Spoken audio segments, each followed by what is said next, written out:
CCIFSA, the Cultural and Creative Industry Federation of South Africa, is on the spotlight.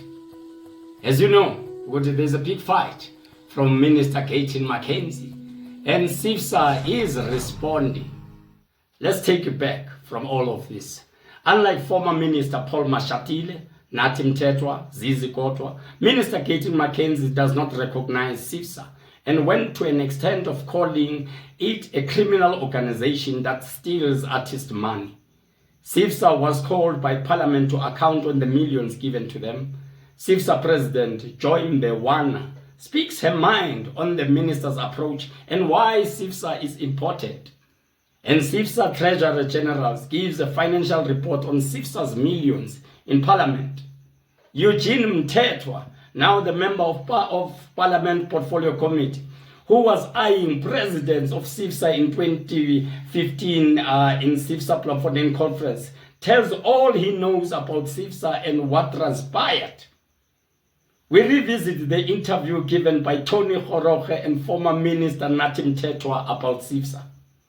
Tony Goroge, CCIFSA leadership, was forcefully moved out of the office in 2019. DSEC intervened in organizing district consultation in a build-up to second CCIFSA National Conference in Mpumalanga. New CCIFSA leadership continued on the wrong legacy of Tony Goroge leadership of focusing on provinces rather than sector councils. The government of national unity brings changes from the ANC-led department through Gayton McKenzie as a minister and a new Parliament Portfolio Committee chairperson from a Democratic Alliance. CCIFSA respond to ministers' allegations of millions. Is this the end of CCIFSA? If not, what's next? Chairperson, honorable members of the Portfolio Committee and officials from DSEC and leaders of CCIFSA. Chairperson, I think before I respond or get into the presentation and respond, I'm tempted to even respond to the presentation from DSEC, but I would request the indulgence of the committee through you, Chair, to talk to a few issues that I think, as a president of CCIFSA, feel they need to be put on record. One, it starts with the, I think we must also remind ourselves why this organization was formed and why so much investment of public resources were invested in it. But I don't want to bore you with the details because I assume they are part of the historical account of this committee. But it was consciously formed to be a sole voice, the uniting front of the cultural and the creative industry. The then minister, Mr. Paul Mashatile, was behind the formation of the organization at more or less the same time when he was driving the Mzansi Golden Economy Policy Initiative. So the big question here, Honorable Chair, is to ask Uguti, did CCIFSA fail in its mandate? And what was CCIFSA's mandate? And what was it funded to do in the past 5 years? At least during my term as a president. Maybe the question should be asked backwards or in the other way around. What was it not funded to do? CCIFSA was not funded to do programs within the industry. It was not funded to host workshops in all the sectors, train and develop artists. You cannot train and develop artists randomly. There has to be an organization that functions first at all levels of governance in the country, from at what level, district level, and the provincial level. There lies the mandate of CCIFSA. CCIFSA, during my term, Honorable Chair and Honorable Members, was funded to develop the organization. CCIFSA, under my leadership, has successfully achieved 80% of its mandate of developing the organization. CCIFSA is the only organization that is present in every district and every municipality of this country in the same instant in the municipality level. 6 provinces have gone to provincial conferences and has credible elected leaders, including sector leaders. And CCIFSA is only left with 3 to organize 3 provinces, which is Limpopo, Western Cape, and Free State. And we have already started processes, local as well as of our district. So the second phase in this process for our plan was to develop AMA sector councils. But before we couldn't even go there, Mr. Gayton McKenzie came in and started everything from start. He literally took us back to Umangawunga. All umsebenzi wethu that we have done for 10 years of work has been started all over again. The same public is being dedicated to the same process. Asazi-ke why. And master plan, the cultural and the creative industry master plan was adopted by the cabinet in 2022. Sector categorization was made very clear both in the revised white paper and the cultural and the creative master plan. So why does this department and its minister define the resolution and the decision of parliament and go and rearrange our sectors adopted by cabinet? So our minister can define the decision adopted by cabinet. As CIFSA, we stand resolute that the mandate of CIFSA has not changed. We delivered on our mandate. We will not be able to complete it because the new minister, who will be here for 5 years, has his own vision of how the cabinet decision should be defined. In the 5 years, colleagues, we will have another minister with a new idea of how this industry is supposed to function. The minister says, no one organization can represent all sectors, but on the other side of his mouth, he's perishing ISASCOC. But he's ought to kill and CIFSA, as the department has presented, they are starting something new that prosperity of 52 people, where they came back with 74 sectors. And then when the minister called a meeting again, he came back with 16 sectors. So money that should be finishing Project CIFSA is now being dangled in front of the industry instead of helping the sector to move forward. So you don't destroy an organization you have built, that you have created as a department, just because maybe you don't like the leaders. But what you need to do is to change the leadership through properly constituted conferences and elect the new leadership. My leadership has submitted the report to the department of all the money that was funded for. No one will not accuse CIFSA under my leadership of not accounting. So what is the problem? Why not finish the work that we have started? Why are they using the same public purse to do what has been done by the leaders? And some of the leaders are now the members of the portfolio committee, the activists that have worked for us to be here. So Chairperson, CIFSA is not going anywhere. We will come to this committee and report if the department and its minister is blocking funding from this organization. The department has reason to support the industry, has a responsibility to support the industry organization, and CIFSA is an industry organization and it will remain an industry organization. When they talk about gossip that they are getting from the streets, we cannot be leaded by the gossip and the feelings. And we have the minister now come and tell the industry, Guti, you will do as I say. He's running the industry like a prison cell and do mountain. He's telling us, if you don't want to listen to what I am telling you, I don't know whether the department misrepresented the sector or the minister doesn't listen to anyone. Because the minister, if you don't want to listen to what I'm saying or to do as I say, go and start your own political organization, campaign, and then become a minister. I am the minister. The unfortunate part is that we are creatives and we find ourselves as workers being organized by the employer. Maya's about Eugene, they've been a unionist. It has never happened. So because he's got, all of a sudden, I wish the department can also respond with, where did they get all these national organizations, the 52 national organizations, because there are no 52 national organizations in the creative industry. The organizations that we have, national organizations, are less than 5 in the creative industry. Are the people that are elected to lead the sectors, are they coming from the sector? And CRP, you know, that's just my input. There's a lot that is happening. The industry has become a mess. People are running around forming organizations, forming structures, because now there's a new minister who promised the industry 300 million.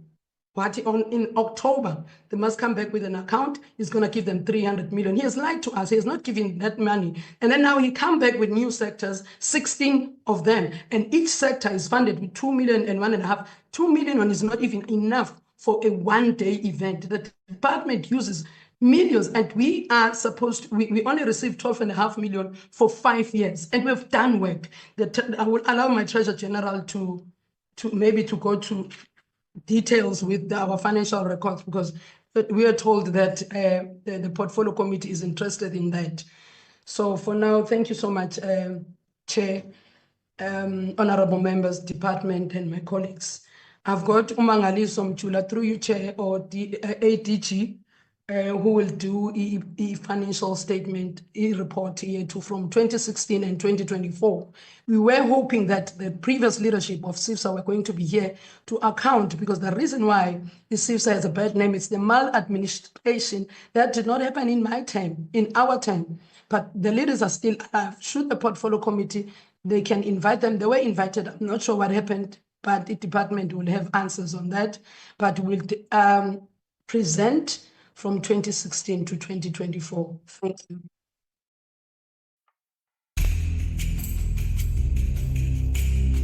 The second thing I want to say, which people don't want to talk about them, is this thing of artists exploiting artists. They form associations and unions. Those unions, it's crime dens, let me tell you. They get money. They get money.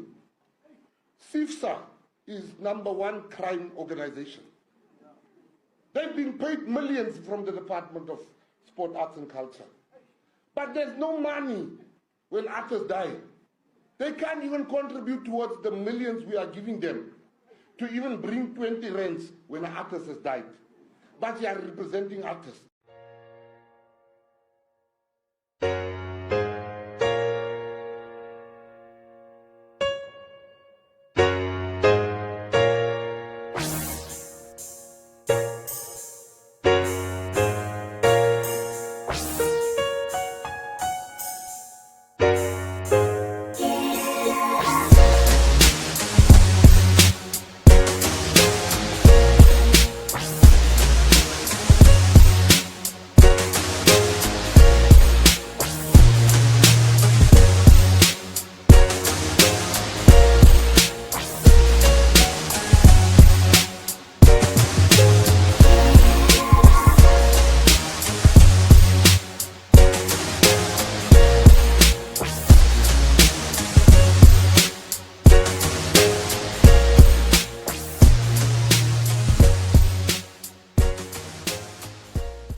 Salam alaikum, alaikum salam, kaifak, alhamdulillah, kairakabik, alhamdulillah. My name is Tami Akambongo Manzana, Mbuyisa ungaleza undima usondisa umvemnyama, ngalo mazwi ozalwa ngomanzana okhumalo omntungwa omdletshe. Ndithi ngalo mazwi ndithi welcome to this special edition. It's going to be a long episode, but it's worthwhile, because I believe a lot of people just know the name CCIFSA. They don't truly understand what is the background, what was meant for CCIFSA to do. So in this episode, including the people that are involved in CCIFSA, most of them might not even know what CCIFSA was about. You understand? I always say in this industry we've got a lot of followers than leaders. You understand? So allow this episode to guide you, to give you a background. When we started the show, we played a voiceover, a video of Joy Mbewana, who is the second CCIFSA president, when she was presenting at Parliament in front of the portfolio committee. And then we play you a snippet of the recent comment that was done by Minister Gayton McKenzie. You understand? For all those that who don't know, in former President Jacob Zuma, we understand, decided to bring all artists across the country to speak about the status of the arts and culture in South Africa. A lot of artists attended, and the president, by the time, former President Jacob Zuma said, I want artists to speak in one voice. And then it gave the birth of CCIFSA. When the current deputy president was the Minister of Arts and Culture, Paul Mashatile, and then he decided to appoint an interim committee in 2014. That interim committee was tasked to make sure that they organize a CCIFSA conference in Bloemfontein. Bloemfontein bezibuya. there were two bulls ngaphakathi ebuhlanti. It was Tony Goroge this side, it was Eugene Mthethwa. Both wanted to be the president of CCIFSA. You understand? And and then at the end of the conference, Tony Goroge became the president of CCIFSA. So, as I said, Minister Gayton McKenzie was speaking about these millions that are given to CCIFSA. You understand? There's a clip of CCIFSA Treasury-General when they were presenting in Parliament, Uguti, how did they spend these millions? So we will play you that video. And then on that same sitting, Eugene Mthethwa, who was part of the CCIFSA process, but now is currently a member of Parliament Portfolio Committee, also responded. And what is nice about his response, because he was part of the process, so he speaks about all the things that were happening. We're going to watch that video. And then straight after that video, we are going to revisit one of the videos that Tony Goroge and the former Minister Nathi Mthethwa were talking about this CCIFSA, Uguti. What is CCIFSA meant for and what are they going to do? So let's play that video. Through you, Chair. Chair, do I have the platform? Mangoli Samchula here. Yes, I'm actually eager to listen to the presentation of the financial report, and I think that is what we have asked. Proceed. Report, the independent auditor has audited the financial statements and provided an unqualified opinion that the financial statements presented fairly in all material respect the financial position of CCIFSA, signed by RM Banjo, Chartered Accountant. Next. All right. Now we are on the state of financial positions as of end of February. Just to indicate, let's summarize the company's asset, what it owns, the liability, what it owns, and the equity assets, loss, liability on that specific period. Now, looking from 2015 to 2024, at the end of that period, that would be our financial year. You would look at 2015, it's 132,647 rand. That was the total assets. You would go to the equity, it would be the same amount. You go to the total equity and liabilities. The same with 2016, it's 219,072. It's the equities, the same as the total equities and liabilities, 2017. And then 2018, 2019, as I've indicated, 2020, during the period of COVID, there was no funding.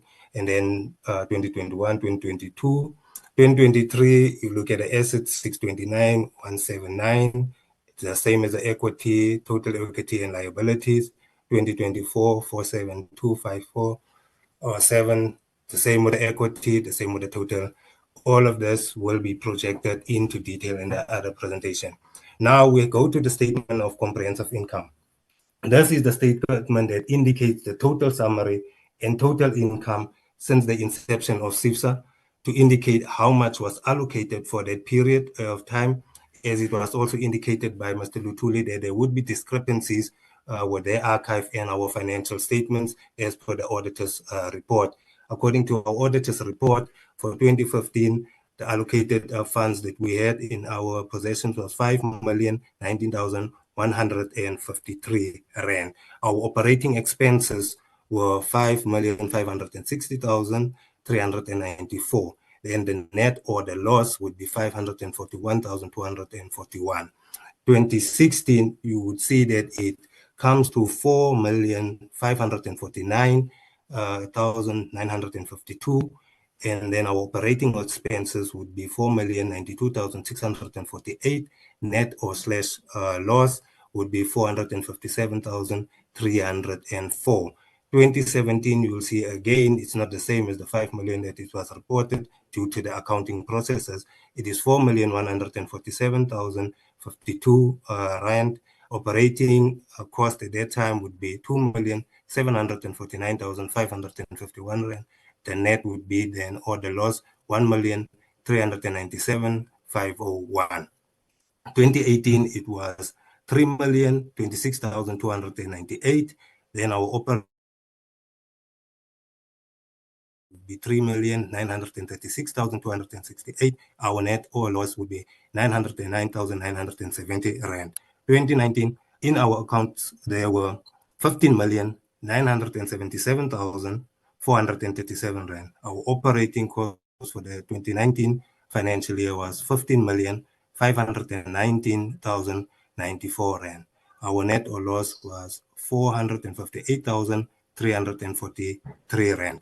For 2020, there was no funds. 2021, an allocation of 1,660,000. Our operating cost was 1,660,244 rand. Our net or loss was 244. 2022, no funds. 2023 financial year allocation was 4,520,200. Operating cost 3,891,370. Net/loss 628,830. And then 2024, 5,014,417. Our operating cost was 5,171,639. The net or/loss was 157,222 rand. Next slide. Now the statement of changes in the reserve, just to indicate what obligations do we still have at the end of that financial year period that moves over from the close of financial year or our auditing period. You will look at 2015, there was none. 2016, you would see a minus 541,241. Ordinary share capital would be 457,304, and total equity would also be 83,937. 2017, none. 2018, number of shares would come to 1,313,564. Ordinary share capital would also then be 909,970, and total equity would be 403,594 rand. 2019, it opens with 403,594. Ordinary share capital 458,343, and then total equity would be 861,937. 2020 not applicable. 2021, you'd see that we are opening with none. Ordinary share is minus 244 rand. Total equity minus 244. 2022 also then none. Then 2023 we are opening with 129. Ordinary share capital, it would be 629,050 rand. Total equity 629,179 rand. And then 2024 we're opening with 129. Our number of shares, ordinary share capital would be 472,418. Total equity would be 472,547. Next slide. The statement of cash flow, it indicates and tracks the movement of the business, the money coming in, the money coming out for that period of the business, how much it will spend and how much it will accumulate. It always also identifies what part of the business makes a profit. In that sense, we are a non-profit company, registered as a non-profit company. Now, in 2015, when you look at the net generated from utilized by operating activities, it goes to 131,647. When you look at the net generated from financing activities, there are none. Cash at the beginning of the year, there are none, and then cash and cash equivalents at end of the year, it is the same as 131,647. When you look at 2016, we are on 94,427. When you look at the net generated through financial activities, it's 78,940. Cash at the beginning of the year, it goes to 131,647. Cash at equivalent at the end, it would say 147,134. In 2017, we opened up with 946,162 rand.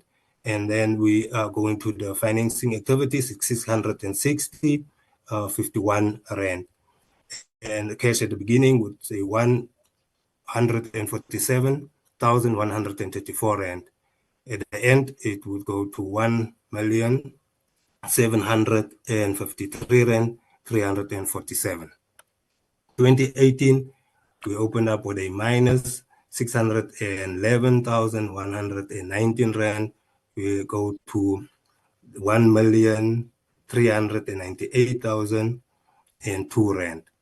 At cash at the beginning of the year, it goes to 1,753,346 rand, and then at the end it accumulated to 2,540,229 rand. 2019 open up with 475,761. We then had a minus of 2,058,054 rand. Cash at the beginning is 2,540,229 rand. At the end, we were left with 957,936 rand. 2020 not applicable. 2021 it's minus 244 at the beginning, and then at the end is 244.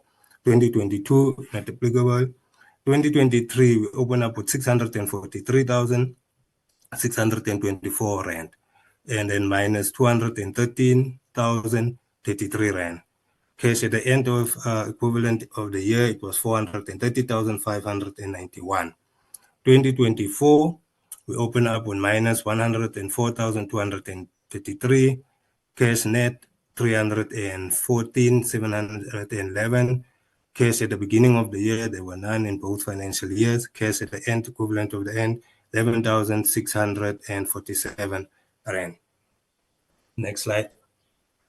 The notes is attached by the financial statements, the International Financial Reporting Standards for SME compliance, depreciation of property / plant and equipment, revenue recognition and cash equivalent policies. Next slide. Conclusion and outlook as to the honorable members. The financial statement reflects the organization that remains a going concern. No significant event occurred after the reporting period that would affect the financials. For further inquiries, contact CCIFSA. Thank you very much. I hope I was in time, Chair.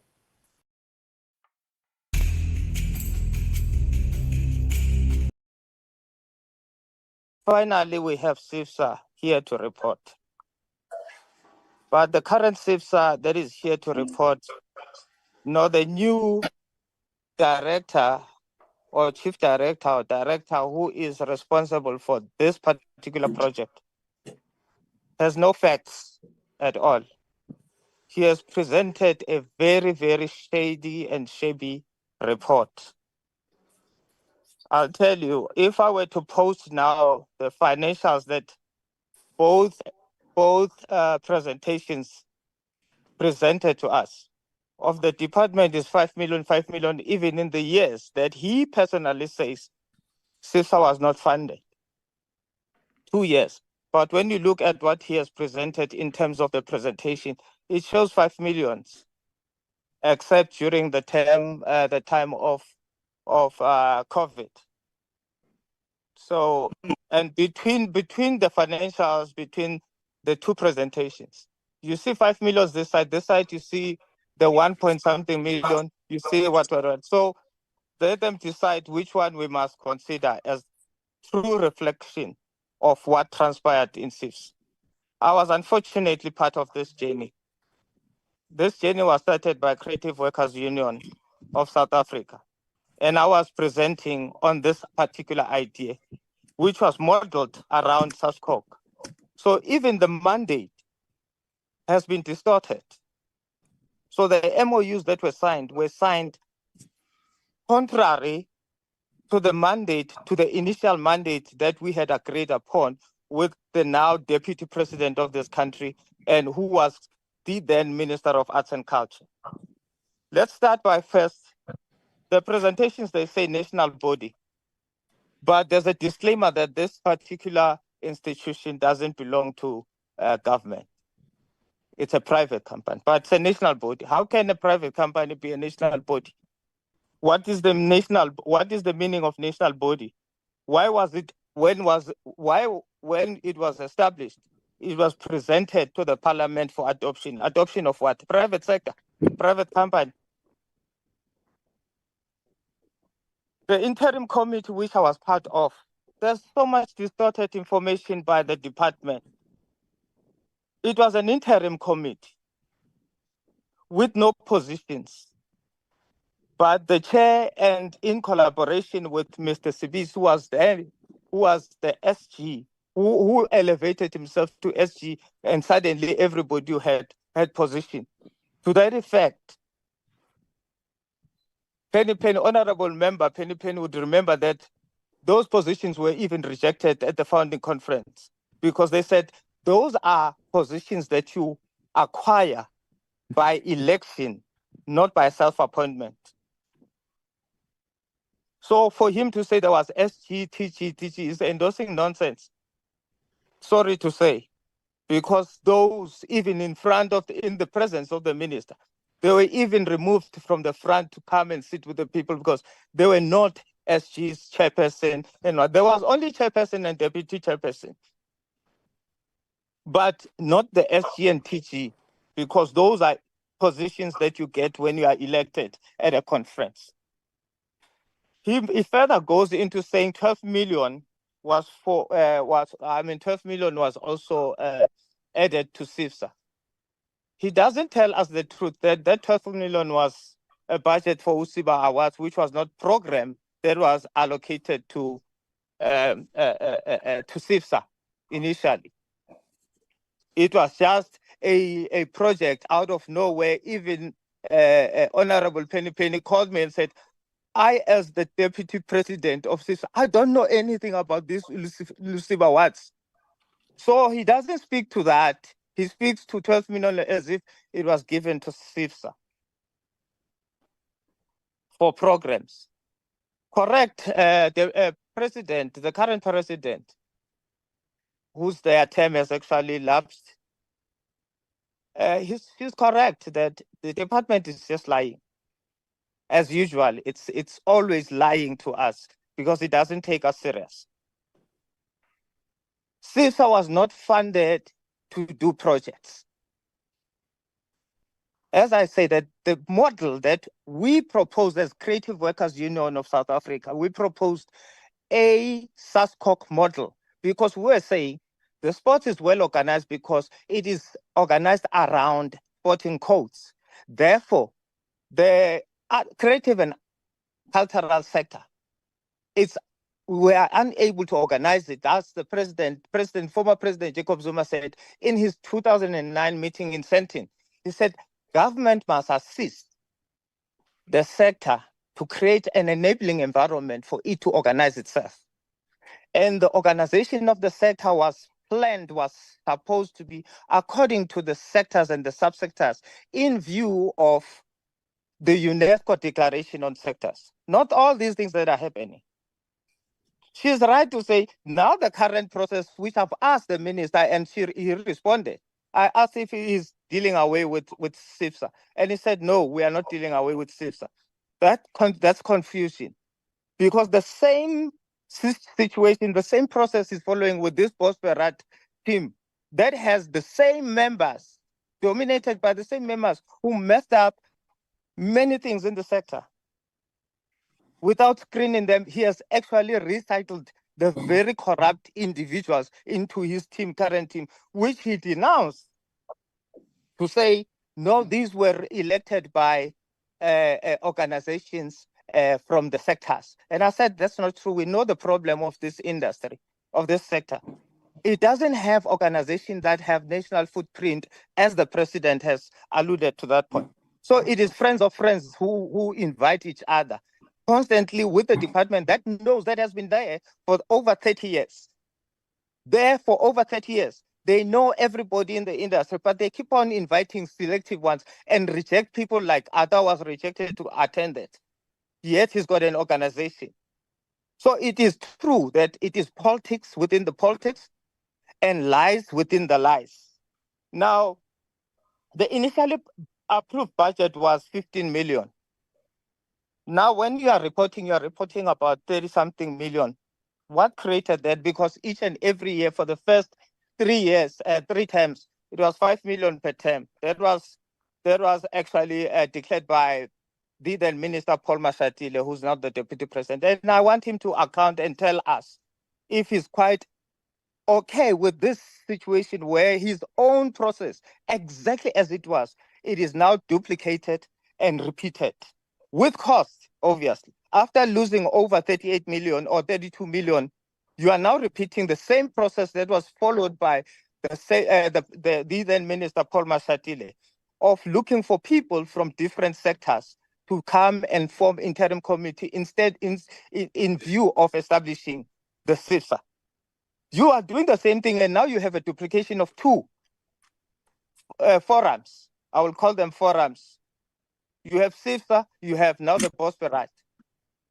CCIFSA that had been run down, and corruption. I've got the public protector's report, which I will forward to you.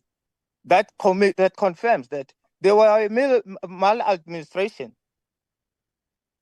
There were mismanagement of funds. There were people who were bought suit out of nowhere, T-shirts, when it was not meant for that. But the department did not take action. And the reason that was given to us when we asked why has the department not taken this action through the public protector, they said, no, CCIFSA is not part of government. But we are putting money, so it doesn't matter how CCIFSA uses the money because it is not part of us. So they are not interested in really changing the people's lives, as we say. Now, when we're listening to both presentations, these reports, they don't talk about the work that has been done on the ground. They talk about the money, how much we're given. This is how much we have gotten. The other report talks about structures in the regions, structures in the provinces. CCIFSA was not meant to be an organization for structures in provinces. It's supposed to be sector structures and subsector structures. Challenges that you have mentioned, challenges were internally and externally reported to the minister.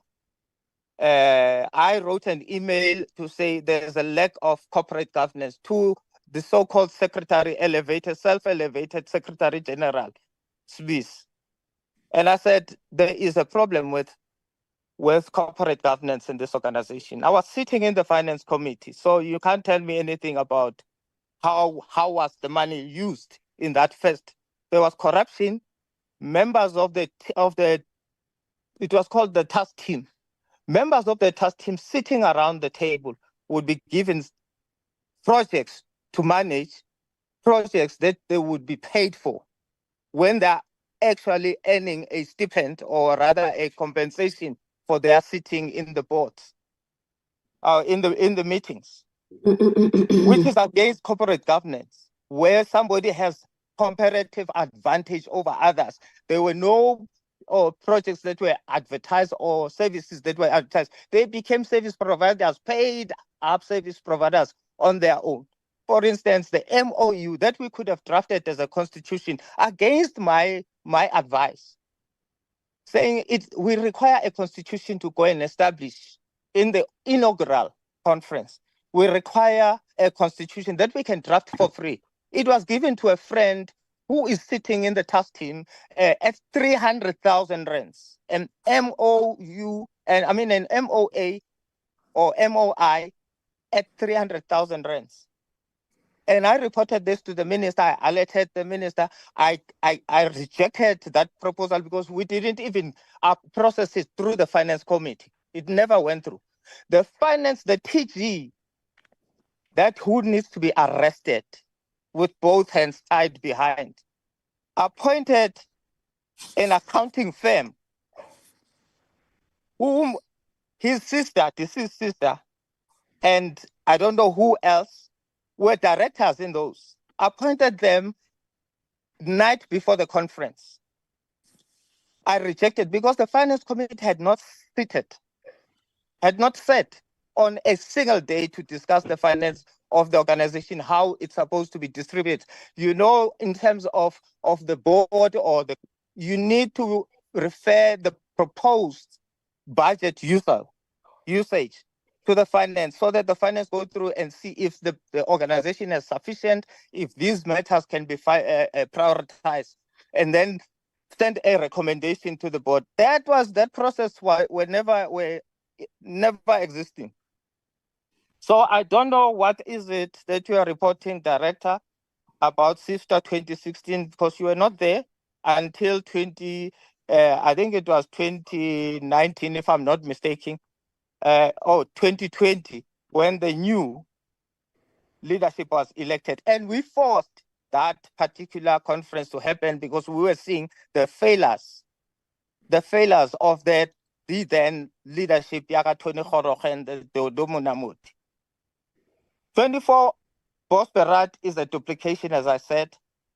And if CIFSA, according to the minister's response, is not being dealt away with, what will this Bosberat task team do with the corrupt elements that cannot be done through CIFSA? If this particular Bosberat is the new feature, then there's no need for existence of CIFSA. Indeed, that means the minister is dictating to the industry how it wants to. The president has said, assist the industry by creating and enabling, not imposing things. And that's why the problem was for many years, that many people came and wanted to leave their own footprint by imposing things to the industry. We know the industry better. We've been in the industry for over 30-something years, 40 years. We know what this industry requires. It requires a minister who is going to support, but with full knowledge and understanding of why. This thing of bringing spinning cars and people clapping people as a sport when we have a violent country like ours, those things will never happen under our watch. Now, the looming failure, as I said, is that the members that he has listed, I can mention a number of them. Your SBC, your Tony Khoroge, they are there. These are the people who failed the process of having something that is credible to build the industry, a SASCOC of this industry. What is the minister going to do differently with the same? And I told him, if you remember last time, I said, you can't put new one into old SAC.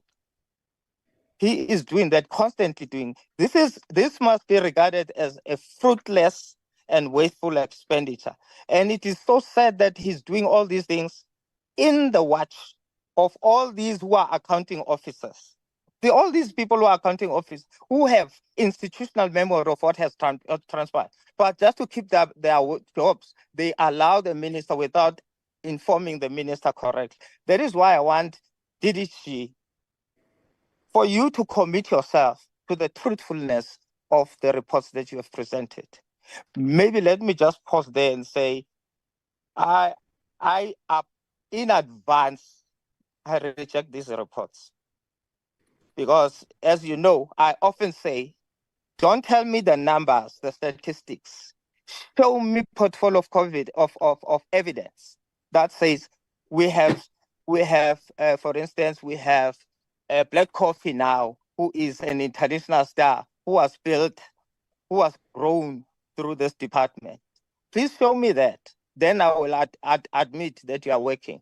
But as long as you come here and tell me statistics that you saved so much, you overachieved so much, and then on the ground we don't see. You said you fixed the pools, but I go to some communities, there's a pool that has been repaired, but there's no water inside the pool. So it can't be business as usual, Chair. Sorry to take much time, but I'm sure you understand, Chair, that I've been persistent to say I need the CIFSA.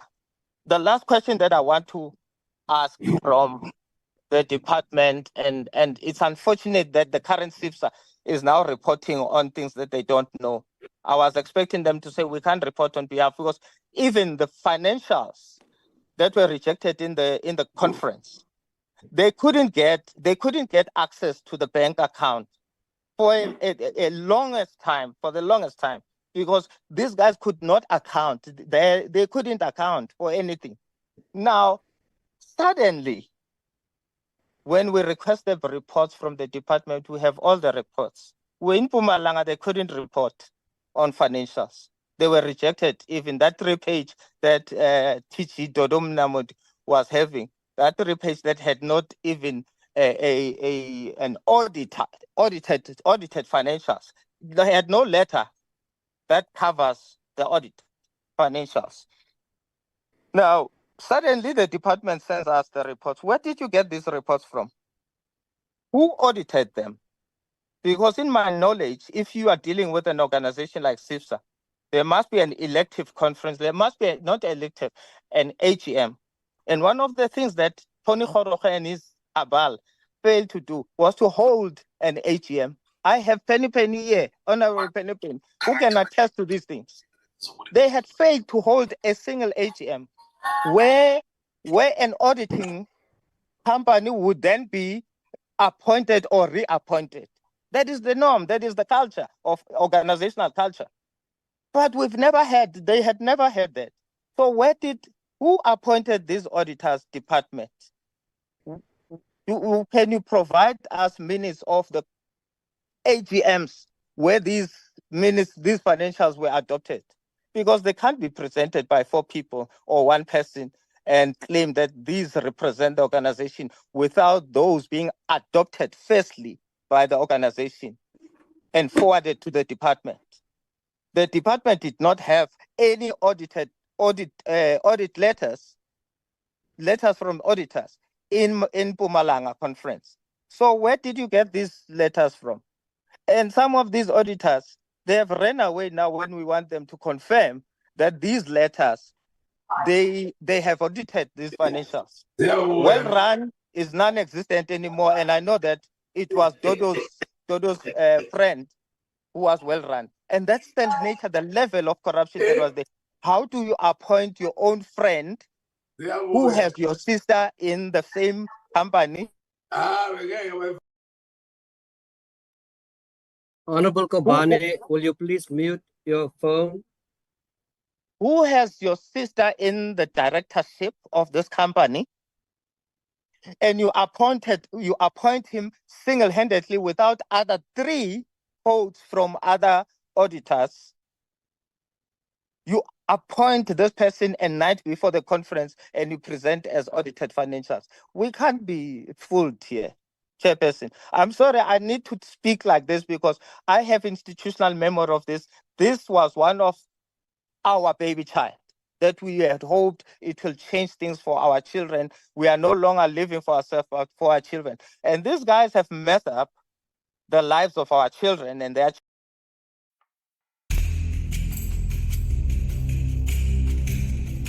Industries Federation of South Africa has elected renowned actor and arts activist Tony Kgoroge as its chairperson following a grueling 2-day elective conference in Bloemfontein last week. Now a newly constituted CCIFSA board will for the first time in history formally represent the interests of South African artists in various sectors. Kgoroge replaces Yvonne Chakachaka, who was appointed the interim chair. Now to tell us, to unpack the events of last week, we're joined from our Sea Point studios by the Minister of Arts and Culture, Nathi Mthethwa, and then here in Johannesburg is the new chairperson, Tony Kgoroge. Gentlemen, good morning. Welcome to Morning Live. Good morning. Let's start with, in fact, with the Minister. Minister, you were at the elective conference in Bloemfontein and you were part of the conference. Why was it important for the department to specifically be part of this whole process? Well, really, it was for us to open an environment for artists to take their fate in their hands. As you know, that over a period of time, we as government and other stakeholders have criticized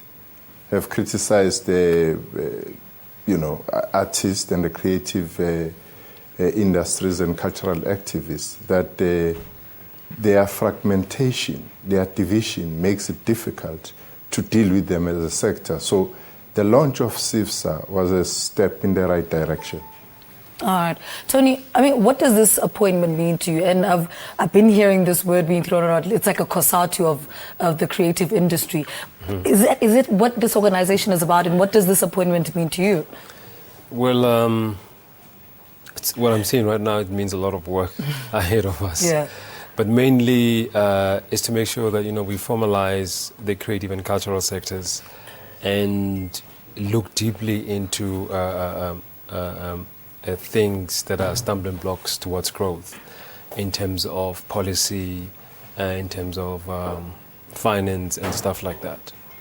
What for you were the highlights of that meeting in Bloemfontein last week? The highlights? Yeah. It was very interesting and hectic as well. The highlights is that, the conference it came to a standstill for about, not standstill as such, but we could not move from certain issues for about 6 to 7 hours, which ended up in us voting around like 4 o'clock in the morning. So that was really tiring, and it was really taking strain on all of us. All right. Minister, for you, what is your biggest wish for the creative industry? This was something that the president had asked for about a couple of years ago, that the industry be formalized. Now that it's happening, what for you are the key issues that should be addressed from here on? Well, when the president made a call to the industry and the sector generally, was so that we see them move forward to take up opportunities in ensuring that they contribute in the regulation of the industry. They come at a very critical time in the history of the sector, when there is a review process of the white paper. And the white paper is the base policy of government, which gives direction to regulation, to the acts, to the laws of the country, and so on. So the voice of the industry would be very important. And I hope with Tony at the helm, we'll be able to see the movement from the side of the industry, precisely because it's one of the industry which is extremely exploited, without any voice thus far. With this development in our calendar, we should be on par with other industries. Obviously, there are a lot of transformation areas which need to be piloted and led by CCIFSA itself. So a lot of work lies ahead to Mr. Kgoroge and the team. Tony, why, in your opinion, is the election of the person that leads this organization such a sensitive matter? It took hours for this industry to vote for a person. There were chaotic scenes. Why is this such a sensitive issue? I think maybe it's coming more from the passion of the artist, who actually were sick and tired of seeing our industry falling back year after year. And everybody was trying to root for someone that they think that he is the best candidate to lead and take us out of this mess of operating in silos. So that is why then that whole passion was like that. Mm-hmm. That's why, other people were pushing the others, because they were thinking that the others will represent them better than the others. How much of it had to do with race and who holds the industry, who has the power in the industry? Who has the power in the industry? I think, the artists themselves have power in the industry, and we should not take that away from them. And the mandate must actually come from the artists themselves and to us as the leadership. Minister, let's talk about the revised white paper on arts and culture and heritage. You've decided to scrap that. Why is that? We've decided to scrap what? The revised white paper on arts and culture and heritage. Well, the process is open. You'd recall that it started some few years ago. We believe that if we are to conclude, we must ensure that we have taken on board the views of everybody, so that nobody comes back and complain and say that their views were not taken on board as we move forward. What is important is that because of the history of the industry, because of the fact that there's been a lot of neglect in ensuring that you strengthen the regulatory framework within the industry itself, it becomes critical that we move with everybody and ensure that people make their mark in this industry, because without it, our country would continue to face serious problems of our artists dying paupers, important people who kept the fires burning in this nation. Just last week, we witnessed the passing on of one of our most outstanding artists, Sinyaga Kekana. We want, when that eventuality comes, particularly for artists, it comes and meet them prepared, or their families and so on. But even during their lifetime, they should be able to lead life, which is, equal to what they do in our society in the field of arts and culture. All right. Tony, before we wrap up this conversation, sorry, what in your opinion needs urgent attention from here on, and how much power does this organization have? The urgent thing that needs to be done right now is just to make sure that we organize all provinces and make sure that, the mandate is clear from provinces in all sectors coming to us. And then we'll be able to create and design programs that will attend to those kind of issues. And secondly, we have to work hard in changing policies and legislation, and make sure that our artists are protected and all those barriers to growth are removed, to make sure that the artists are actually like the minister has just mentioned now, that artists are dying paupers. How then, what is that thing, what is that barrier that makes the artist to end up in that? We have to look into those things and break down all those barriers and making sure that there's progress in the creative sectors. All right. Thank you so much, Tony Khoroge, in his capacity as the president of the, chairperson of the Creative Cultural Industries Federation of South Africa. Is the president. It's the president. Thank you, darling. That is the Minister of Arts and Culture joining us from Sea Point Studios. Minister, thank you so much for talking to us. Right, the conference happened in Bloemfontein, and is, of course, the president. All right. So we got there in 2015. Tony Khoroge leadership was elected, right? And they had to spend, I think, 4 years, 2015 to 2019. Yeah, 4 years, I think. And remember, that conference, it has two status. It has a consultative conference and an elective conference. But the conference ended up only focusing on one, which is the elective conference. And we left the most fundamental issue of the consultative, because in consultative, we're going to talk about what kind of a structure this CCIFSA must be. But Imondo Zabantu were too much on the election, and then we ended up electing this leadership. And then Tony Khoroge, as you heard in the video, he was talking about organizing provinces and all of that. That was the biggest mistake of CCIFSA, because CCIFSA was not meant to organize provinces. CCIFSA was meant to assist in the formation of sector council. As Eugene was saying in the video, we understand that it was meant to adopt the style of ISASCOP by developing sector council. So it's sad to say that ever since Tony's leadership, there was not a single sector council that was formed with their assistance. They went other way around. And then we went into another conference, the second one. You remember they're talking about, now it's about 15 million that has been spent for the CCIFSA conference and the 2 years or 3 years that Tony leadership was involved. You understand? A lot of people were having complaints because there was no meeting for the National General Council, there was no AGM and all of that. You understand? People were feeling, hey, there's something shady. Regardless of that, the same Department of Sports, Arts and Culture assisted, you understand, in the build-up of his second CCIFSA conference. A lot of people will expect to go to no, the department will say, hey, there's a problem here, hold on.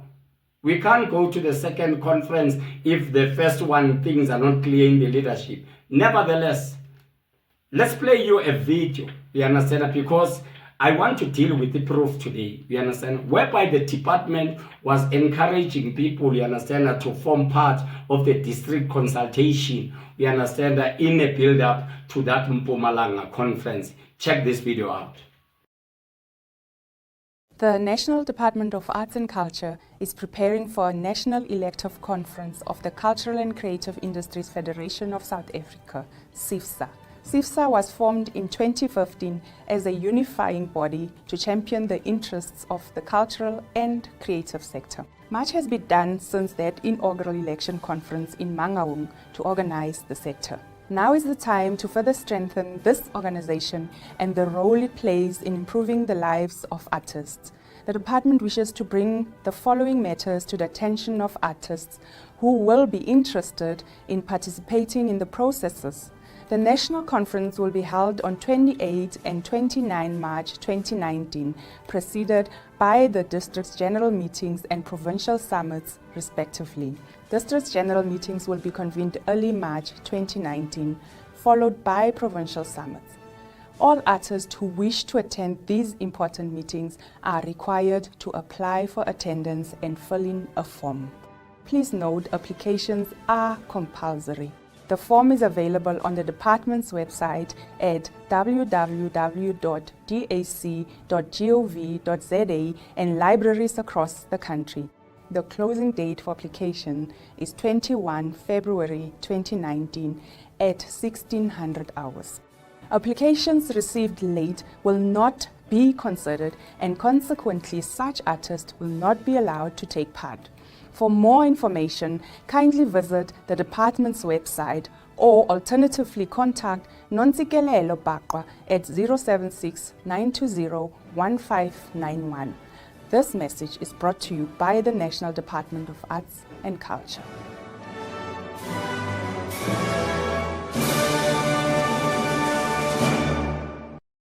And now we get to Mpumalanga Conference 2019. Obviously, the previous leadership needed to provide a report, you understand, and people were not happy. We understand about that report, you understand that it was it be wrong, man, it be ngavakali kahle. And nevertheless, same as what happened in the first one, the focus was more on the elective, you understand, and then the new leadership was elected, whereby Joy Mbewana became the president. And then another big flop happened. Instead, the new leadership was meant to make sure that the first CCIFSA account to all the wrongdoings, to all the accusations that were made about CCIFSA. You understand? Actually, we suppose ukuthi bayababambisa, ba make sure ukuthi basejele, babanjiwe for umoshi industry. But the same leadership did not go back into the sector council. They continue to go into the provinces. You understand? Organizing the provinces rather than the sector council. To show you a proof, Joy Mbewana from the KZN, there was a CCIFSA event that was happening. In this event, in this video that I'm going to play you, Joy unpacks, you understand what CCIFSA is supposed to do in provinces and also in district, and I'm sure a lot of even CCIFSA members in district and provinces are surprised. And I'm challenging anyone, we understand that from CCIFSA or no CCIFSA or does this thing exists to district in London, as Ujoy was saying. Nevertheless, let's play this video. And also Uluzuko Koshi is also expanding on what CCIFSA. Let's check it out.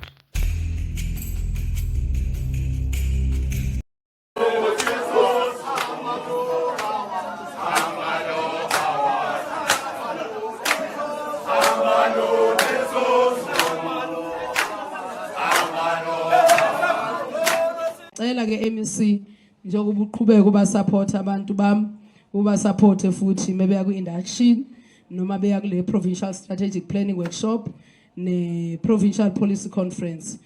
And why I support this, it's the above even ama district ne leadership leadership yama district, even yama local, bonke labo bantu, they need to be inducted.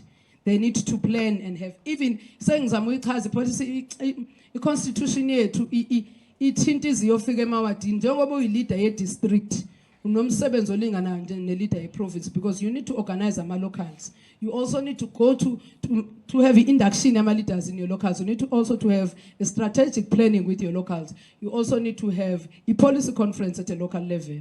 Because as CCIFSA in a partnership ne SALGA as well, ngenxa ukuthi sifisa ukuthi uCIFSA mawube khona in each and every corner of the mandate was very simple, was to ensure that they are working close with the department in ensuring that the processes of relief funds during the COVID-19, they participate in that process, and was to also make sure that they assist this province to lead it to a provincial conference. So run the processes of regional conferences up to a provincial conference. As national leadership, we are pleased with the fact that those comrades did what they were mandated to do.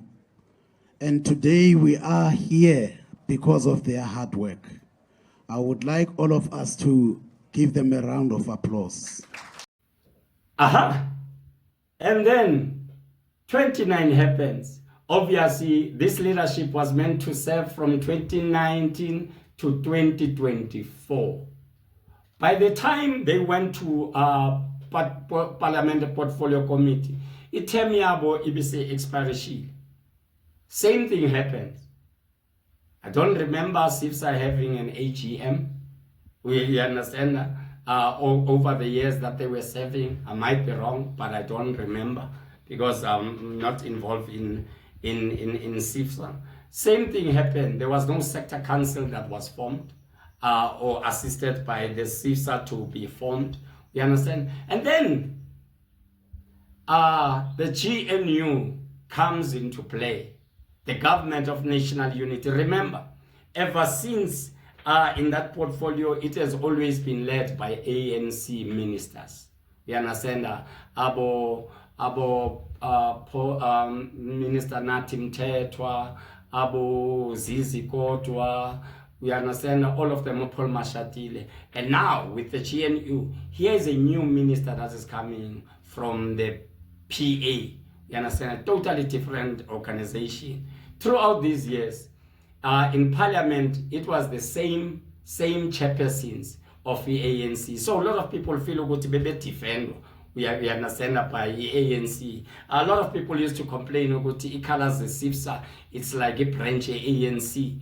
And I remember when we went to a dance and theater conference in Kopanong in 2015, one of the resolutions was to challenge the colors of CIFSA to say this thing, it looks like ANC. But we went to the conference, zange kuvume uchintshwa i-colors ze-CIFSA. Hence namhlanje abantu babelieve ukuthi i-project ye-ANC. So Gayton McKenzie did not do izinto as usual. We understand that because i-CIFSA bingena iphuma kwathini. Hence ebefuna report uthi kanti kwenzekani ngal-CIFSA? What is happening with these millions? That's why recently in the funeral he was calling it a crime organization and all those things. And obviously the CIFSA leadership responded by a press statement, and also there's an audio. We are going to listen to that audio, you understand, whereby Luzuko Kotli was also unpacking. Let's hear that audio, and then after the audio, I'm going to give you my closing remarks.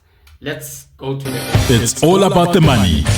I'm excited to introduce our next special guest, Mr. Luzuko Kotli, the National Coordinator of Cultural and Creative Industries Federation of South Africa, which is known as CIFSA.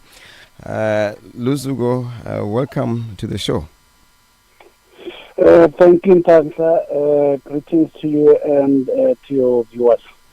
Kuyintokozo ukuthi sibe kanye nawe sabe asihlale phe kodaba esilala namhlanje. We are diving into a pressing issue, the corruption allegations surrounding art institutions that receive government or municipal funding. This is a topic that doesn't just affect the art sector, but has broader implications for our society as a whole. Kakhulukazi, in this show, we've created this particular segment for the art. So to start, Luzugo, can you give us an overview of the current landscape regarding these allegations and their impact on the art community? Because Simzwilu Minister Ekuluma and even made it very clear ukuthi ukhuluma ngoSIFSA. Thank you very much, Nkatla. You will remember that these allegations don't start now. The minister started back in August, and we have been hoping that there will be a way where he will see the need to engage with us and maybe point out whatever issues that he sees fit. But unfortunately, instead, these allegations continue. They go on and on and on, and which led us to also maybe write that statement to say there is a need to put things into perspective. Because we have not heard anything from the minister, the organization, that seemed to be a concern from our reports that we've been submitting to the department. For that matter, the minister says we have not been submitting reports. So basically, that is to respond to that. I'm not sure if you want me to go to the detail of how we feel and how this whole thing. Maybe we should just dive into it, because I mean, there seems to be more and more allegations. I mean, a few months ago, we hosted Tizozo Zulu, who is the leader of CCIFSA, amidst allegations of gatekeeping at KZN Music House, an art center funded by KZN government. That's why today we want you to address those concerns, Gakugazi, from your side as a coordinator as well. How do you believe these issues affect the trust and morale amongst artists and the creatives in South Africa?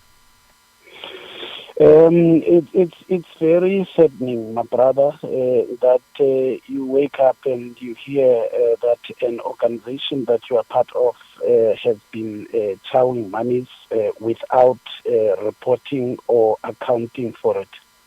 It came as a surprise to us in the sense that you would know that as per government processes, you cannot be funded money and not report on it to get another money again. If you have not reported on government money, government would want you to bring back that money, and it will be a different process. So CCIFSA was established in 2015, and CCIFSA has been receiving funds since 2015 to 2023. And the only way for one to get the next tranche is for that person to report, and that's what we've been doing. And the CCIFSA budget has been clearly indicated what is it for. CCIFSA does not have money to run programs. CCIFSA does not have money to bury people. CCIFSA has been given money for operations. What are operations? Get an office, rent that office, get someone to work in that office, have meetings, be able to engage stakeholders, you know what operations are. And that's what the monies have been directed to, except for the policy conference that we delivered. For that matter, my brother, we did a policy conference in KZN, and the budget for that was 2.5 million. I'm just making an example. We had to get additional funding ourselves to run that, because you would know that 9 provinces going there, accommodation, number of days staying there, there is no way that you can do a policy conference with 2.5 million. For sure. But we managed to get more funding to do that, to make that happen. And we are not coming here to attack the minister. We've never attacked the minister. We'll never attack the minister because we understand that this battle is amongst us as creatives. Let me give you a picture. I knew about some of the things that the minister is doing a couple of months back when one of the colleagues in the industry called me and said, listen here, we are pushing the minister to investigate CCIFSA. Do you have anything that you know that you didn't do right so that we can make a plan? And I'm saying, what plan? You can't be telling me all those things. If the minister has to investigate, the organization must investigate. You can't tell me on the side that you must be on the side and this one must. It doesn't happen like that, And a week before our meeting with the portfolio committee, the recent portfolio committee that asked for CCIFSA to be investigated, the very same guy calls me and says, you are going to go to a portfolio committee. Please don't respond to things that you don't know. So we know that there are people that are pushing what is currently going on because of their own interests that we do know about. And therefore, we are not going to allow ourselves to fight with an innocent minister that has been just used to achieve certain agendas of certain individuals. So for us, is to say we've been reporting not only to the department and also to the portfolio committee, and we have been responding to whatever questions, follow-up questions. We've been complying to the portfolio committee with everything that they've been looking for. So it's a surprise to us to be told that we were not reporting at all. It's really interesting, and we are saying the minister has a direct contact with us. When he noticed anything that he feels it's a wrongdoing or it brings his concern, he would have called us. We would have listened. Maybe would have cleared whatever that is a concern, and we wouldn't be where we are now. But now he keeps on dragging our name, criminal organization, all these other things and all that. So we felt that we need to come out and also explain where we are sitting.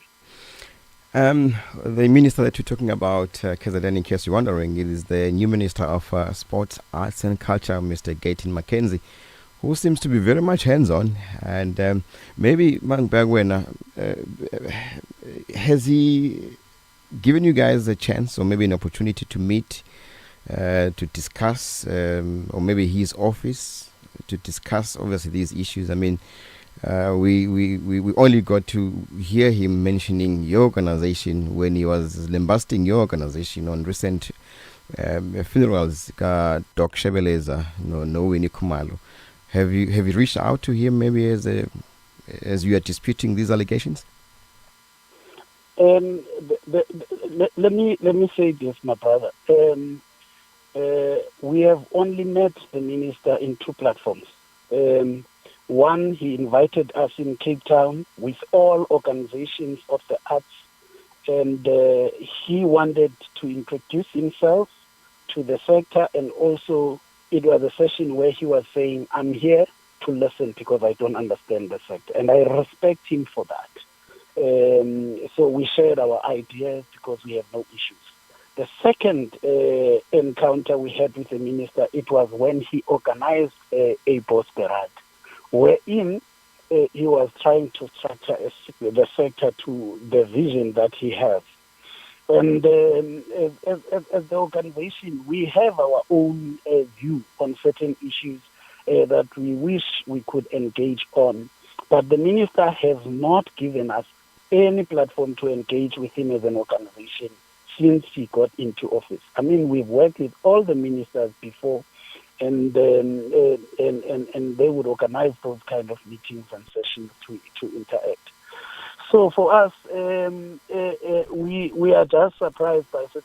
Let me just mention one of the things that she's saying. She's saying CCIFSA is getting millions, and CCIFSA must assist artists to bury those who pass on and stuff like that. He knows very well, the minister, that you can't take a budget of government and use it anyhow.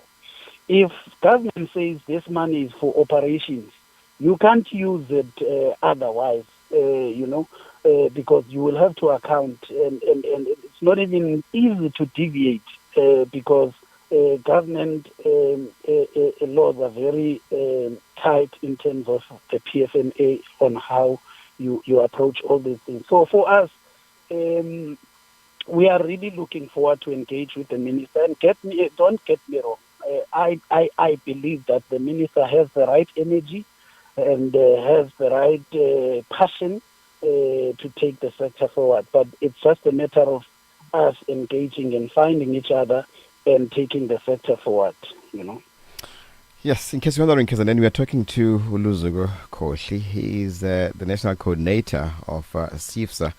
CCIFSA is Cultural and Creative Industries Federation of South Africa.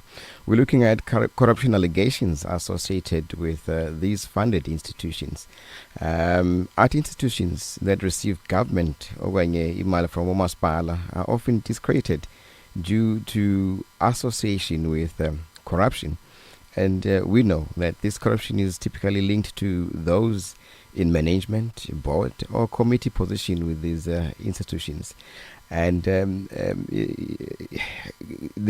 objective of these institutions is to support the art sector's development and also to help them receive, funding and whatsoever. And Kuzwakalile, Minister of Arts and Culture, Gayton McKenzie, veza ukuthi kunama hebes aveza ukuthi kunemali eyalapha kaCCIFSA kodwa bakwazi ukulekelela ukungcwaba uma sekufanele kufike kulezo ikhathi njengaleso. So he's here tonight to help us to understand those allegations. Now angibheke Mr. Khohli, now the collapse of these centers not only affect artists, we know, me and you, but also affect the communities that they serve.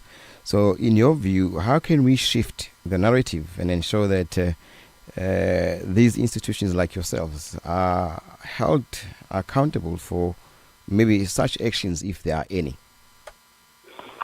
Brother, I can tell you now, the biggest challenge that the cultural and creative industries is facing is the challenge of budget. The sector is not seen as a contributor to the economy of this country, and that's where the problem is. The sector is seen as just entertaining or whatever they see it, but they don't see the fact that this sector contributes a lot to the GDP of this country. So as long as the government sees it that way, we will have a problem where people will be falsely accused. There is no organization that a federation that is run on 5 million operations. There is no such. That is not even 5 million is not even 5% of what serious organizations are getting, like your sport counterparts. It could be maybe a even their councils, the members of SASCOC, for instance, are not even getting the million, the kind of budget that the sector is getting. And people expect that budget must run programs. Between me and you, we know how operations work and all that. But all I'm saying is, if you are to have a professionally run operation in the cultural and creative industry, you would have to have enough budget so that you are able to do programs and report on those programs if you are an organization that is meant to do programs. And report those programs in due constitutional platform. For instance, CCIFSA, within these 5 years of our term, for instance, we could not have an AGM, because an AGM will you will be looking for a couple of millions to put that meeting together. So you can't have that AGM, and therefore the chances of you being able to engage the constituency and then the constituency engaging those reports are not there. Now you are depending on a report method that is between you and your funder, and which is guided by your MOA between you and the funder. And the funder is very particular to say a certain budget is for this, a certain budget is for this. And you must follow exactly that if you are to get the next funding from that particular department. And it is unfortunate that we were at the point of negotiations with the previous ministers to say, can the budget be go a little bit up so that we are able to do programs? Because when you don't have programs, artists on the ground believe that you are doing nothing, and therefore you are eating the monies because there are no programs that we are doing on the ground. Mr. Kodwa, unfortunately, time is against us. Since this segment is dedicated to your organization and also your artist, I think we'll invite you again so that you can elaborate further. But in closing, what can you say, just in 20 seconds, to the minister, if he's listening? Maybe what can you say to him and the powers that be? I just want to say to the minister, I hope he can look into this whole saga and reflect and realize that we are better collaborating together, we are better engaging amongst each other, and there is nothing wrong to raise issues when you have issues with someone. But I believe there are better platforms to do that. We will never attack anyone in public unless we feel that we have exhausted engagement platforms. Luzuko Koshi, he is the National Coordinator of CCIFSA. Thank you so much, sir, for sharing your insights on this vital issue. Thank you, Dr. Have a great day. Because Minister Gayton McKenzie has started the process of doing sector council. Sector councils now are busy with appointing or electing board council, and then in the new financial year, which is 2025, this sector council will be supported by the minister to make sure there are 16 sector that are going to happen. And it seems as if CCIFSA is not in the picture yet. In certain provinces, you still hear CCIFSA is still in existence. Does this mean it's the end of CCIFSA? Or it means CCIFSA will only exist in certain provinces? You understand? We hope in this episode we've unpacked and gave you the background on what is happening.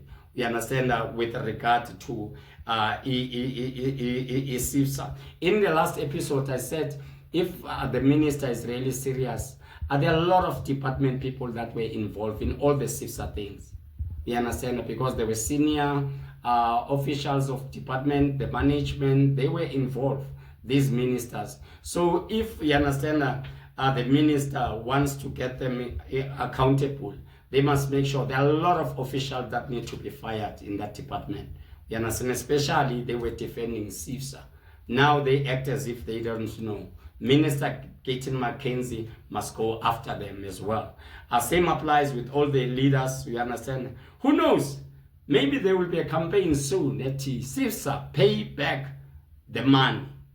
Bazotsha abantu abayaziyo ihamba kanjani. Ngalo mazwi ndithi, share your thoughts. We understand what do you think? Do you think this is the end of this of CCIFSA, or you think CCIFSA can be fixed? Ibe right, we understand okanye mayivalwe leto wathi And yes, and Katie side, kodwa siyaqhubekeka in building the cultural and creative industry. Ngalomazwi umntana kaMbongo umbuyisa ungaleza indimo sondisa umvemnyama ozalwa ngomanzana ukhumalo omntungwa omdleke uthi makube chosi kubele. Life of an artist, bacho xa spices, glorifying drugs as a stage fright cure. You can try this just when you're about to grab your chance of staging. Excitement, you can't think out this industry, or should I say this killer dream, cause you will swear that from the start it was designed to kill artists. Bangakulwela when days are bright, umuthembekile. As a human being on Instagram, too much pressure, unrealistic expectations. Whoever said that she's the perfect is with us, uthembekile. Singiza uthembekile. Remedies within us as ikhwemba sibhebhekile.